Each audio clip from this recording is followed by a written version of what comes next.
ಎಣ್ಣೆಯು ನೀರಿನ ಮೇಲೆ ತೇಲುತ್ತದೆ, ಮಂಜುಗಡ್ಡೆ ಎಣ್ಣೆಯಲ್ಲಿ ಮುಳುಗುತ್ತದೆ. ಏಕೆ ಅಂತ ತಿಳ್ಕೋಬೇಕಾಗಿದೆ. ಆಯ್ಕೆಗಳು 4 ಬರ್ತಾ ಇದೆ. ಎಣ್ಣೆಯು ಮಂಜುಗಡ್ಡೆಗಿಂತ ಹಗುರ. ಆಯ್ಕೆ 2, ಎಣ್ಣೆ ಸಾಂದ್ರತೆ ಕಡಿಮೆ, ಮಂಜಿಗಿಂತ ಹೆಚ್ಚು. 3ನೇದು, ನೀರು ಮಂಜುಗಡ್ಡೆ ಎಣ್ಣೆಗಿಂತ ಹೆಚ್ಚು ಸಾಂದ್ರ. 4ನೇ ಆಯ್ಕೆ, ಮಂಜುಗಡ್ಡೆ ಎಣ್ಣೆಯಲ್ಲಿ ಕರಗುತ್ತದೆ.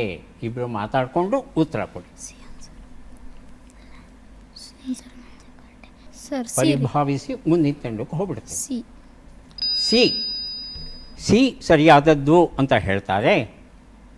ಉತ್ತರವನ್ನು ನೋಡೋಣ.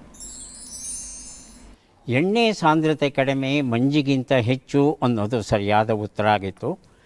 ಸಾಂದ್ರತೆ ಅಥವಾ ಡೆನ್ಸಿಟಿ ಅಂತ ಏನು ಹೇಳ್ತೇವೆ, ಅದು ಒಂದು ವಸ್ತುವನ್ನು ತೇಲಿಸುತ್ತೆ ಇಲ್ಲ ಮುಳುಗಿಸುತ್ತೆ. ಹಾಗಾಗಿ ಸಾಂದ್ರತೆ ಬಹಳ ಮುಖ್ಯ.